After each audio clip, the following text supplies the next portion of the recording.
میاں محمد شریف صاحب اور ان کے دوسرے بھائی جناب میاں عباس شریف نے برطانوی قوانین کے تحت التوفیق انویسٹمنٹ فنڈ سے جنہوں نے قرضہ لیا ہوا تھا، یہ قرضہ واپس نہ ملنے پر التوفیق نے کیس میں نامزد حدیبیہ پیپر ملز اور شریف خاندان کے تمام افراد کو فریق بنایا اور کیس لندن کی عدالت میں دائر کر دیا۔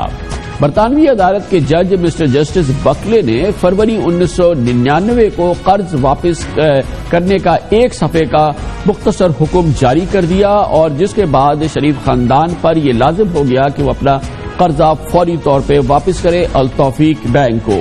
یہ بات آگے بڑھی اور مارچ 1999 کو اپنے ایک تفصیلی فیصلے میں عدالت نے حدیبیہ پیپر ملز اور شریف فیملی کو قرضہ واپس چکانے کا فوری طور پہ حکم دیا، لیکن جب ادائیگی نہیں کی گئی تو 5 نومبر 1999 کو شریف خاندان کی جائیداد خرد کر کے انہیں اپنی تحویل میں لینے کا حکم دیا، اور یہ جائیداد تھی لندن میں موجود یہی فلیٹ یعنی پارک لین میں 117 اور پارک لین 117 128 پر موجود ایون فیلڈ ہاؤس کی بلڈنگ میں 4 فلیٹ 4 جائیدادوں پر مشتمل فلیٹس تھے، جن کے جو 16A 17 اور 17A تھے۔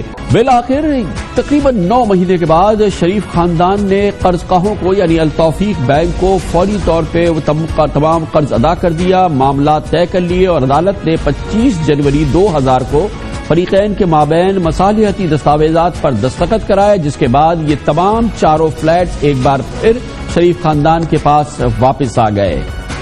سینیٹر اسحاق ڈار نے 25 اپریل 2000 کو جبکہ وہ تحویل میں تھے، فوجی حکومت کی تحویل میں تھے، مبینہ طور پر ان سے بیان منسوب کیا گیا کہ انہوں نے مجسٹریٹ کے سامنے ایک تحریری بیان داخل کیا، اور اس میں انہوں نے خاص طور پہ کہا کہ شریف برادران نے 90 کی دہائی کے اواخر میں مبینہ طور پر حدیبیہ پیپر ملز کو منی لانڈرنگ کے لیے استعمال کیا۔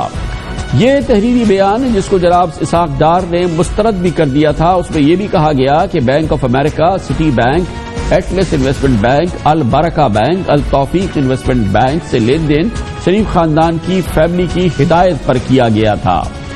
یہ بہت اہم معاملہ ہے کیونکہ جناب اسحاق ڈار کہتے ہیں کہ ان سے یہ بیان زور زبردستی کی بنیاد پر لیا گیا تھا، لیکن اس حوالے سے منی لانڈرنگ کے الزامات مسلسل مغربی میڈیا میں آتے رہے ہیں، اور خاص طور پہ حدیبیہ پیپر مل کے حوالے سے یہ الزام زیادہ لگتا رہا ہے۔ یہی معاملہ ہے جو نیب میں بھی زیر تحقیق تفتیش رہا ہے، اور یہی وہ معاملہ ہے جس کی وجہ سے مغربی میڈیا میں شریف خاندان کے حوالے سے مبینہ طور پہ اور جناب اسحاق ڈار پہ مبینہ طور پہ منی لانڈرنگ کا الزام لگا، مگر اس کو لیڈ ہمیشہ کیا ہے، یہ تمام تحقیقات کا کریڈٹ لیا ہے سابق وزیر داخلہ جناب رحمان ملک نے، اور انہوں نے اس حوالے سے مسلسل الزامات بھی لگائے، اور 90 کی دہائی میں بھی اور سن 2013 میں بھی جبکہ وہ حکومت میں تھے اور وزیر داخلہ تھے، انہوں نے اس سلسلے میں بھرپور پریس کانفرنس بھی کی اور یہ الزامات لگائے۔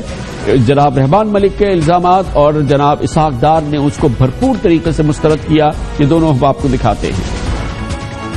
Money laundering cases by Mian Nawaz Sharif, اس میں جو کریکٹر میں مینشن کروں گا ان میں سب سے بڑے جو ان کے اپنے اسحاق ڈار صاحب ہیں، اور دوسرے کریکٹرز ہوں گے قاضی مسعود کی فیملی۔ قاضی مسعود فیملی لندن میں رہتی تھی، 1972 میں اسحاق ڈار صاحب وہاں تھے، تو ان کو بھی تھوڑا سیاست میں آنے کا شوق تھا۔ اسحاق ڈار ان کو لے کے آئے پاکستان میں، میاں نواز شریف کو ملایا انہوں نے، بعد میں میاں نواز شریف سے زیادہ اس سے اسحاق ڈار سے زیادہ میاں نواز شریف صاحب کے ساتھ ان کی دوستی ہوگی۔ اس میں وہ یہ کہتے ہیں کہ میاں نواز شریف نے قاضی مسعود، نزد مسعود اور طلعت مسعود اور کاشف مسعود قاضی کے پاسپورٹ کاپیاں جو ہیں ان کو دی، انہوں نے کہا کہ یہ ان کے لیے آپ پاکستان میں بینک اکاؤنٹ کھول دیں اور ان میں ڈالر جمع کرا دیں۔ یہ تو تینوں انہوں نے جو ڈرامے آپ کو پرسوں دکھائے ہیں یہ پرانے ڈرامے ہیں، 14 سال پرانے، ایک 20 سال پرانا ہے، اور ایک کو تو کویش ایک دفعہ نہیں 2 دفعہ ہائی کورٹ نے کویش کیا ہے۔ میں دیر از اینڈ ٹو اٹ۔ بہرحال یہی میں کہہ سکتا ہوں اللہ تعالیٰ ان کو نیکی کی ہدایت دیں، وہ اگر ایک کاغذ چھپا دیں، میں اس کی یہ پلندہ ہے رحمان ملک کا میں اس کو سب کو لے کے جا سکتا ہوں، لیکن ہم وی ڈونٹ ریزورٹ ٹو سو لو کہ جی ہم ذاتیات کے اوپر بات کریں. ان کو اس ماضی کی لاج رکھنی چاہیے، انہوں نے بے نظیر صاحب کے سامنے مجھ سے مانگی. یہ معاملات ابھی تصفیہ طلب ہے، لیکن لندن کے اثاثے، برطانیہ میں اثاثے، شریف خاندان کے اثاثے اس سلسلے میں شاید دو رائے نہیں ہے، لیکن اس کی ملکیت کے حوالے سے اب بھی سوالات موجود ہیں، اور یہی وہ معاملہ ہے جس کی تفتیش کرنے کی کوشش کر رہے ہیں جناب عمران خان اور جناب جہانگیر ترین، جو کہ لندن میں پہنچے ہوئے ہیں. خفیہ یہ ٹھکانے کس کے تھے، کس انداز سے یہ چھپائے گئے تھے، مگر اس سلسلے میں بہت زیادہ چیزیں موجود ہیں. مغربی اخبارات اس کی گواہی دیتے رہے. ہماری بھرپور کوشش تھی کہ اس پروگرام کے ذریعے آپ کو آگاہ کر دیں. اب تک پاناما لیکس کے حوالے سے سب سے اہم معلومات کیا سامنے آ چکی ہے، وہ تمام چیزیں جو کہ اس پورے اسکینڈل کے بارے میں آپ کو ضرور جاننا چاہیے تاکہ آپ خود فیصلہ کر سکیں. آگے بہت اہم دن آنے والے اس اسکینڈل کے حوالے سے، بہت اہم ڈیولپمنٹس ہوں گی پاکستان کی سیاست میں، اور اس حوالے سے تو پوری معلومات ہم نے آپ کو ایک جگہ فراہم کی ہے. یہ جو دسیوں گھنٹوں کی نشریات ہو چکی ہے اس کی آپ کے سامنے ایک تصویر پیش کی ہے تاکہ آپ اپنے طور پر اس پورے معاملے کو خود بلا شرکت غیر جانچ سکیں. اس کے ساتھ ہی ہمارے اس پروگرام کا اختتام ہوتا ہے. سیٹرڈے سنڈے کی ہفتہ وار تعطیل رہتی ہے. پیر کو آپ کے ساتھ پھر موجود ہوں گے اور پاناما لیکس کے حوالے سے جو بہت اہم پیش رفت ہوگی وہ ہم آپ سے شیئر کریں گے، اور ظاہر ہماری روزانے کی اہم خبریں بھی.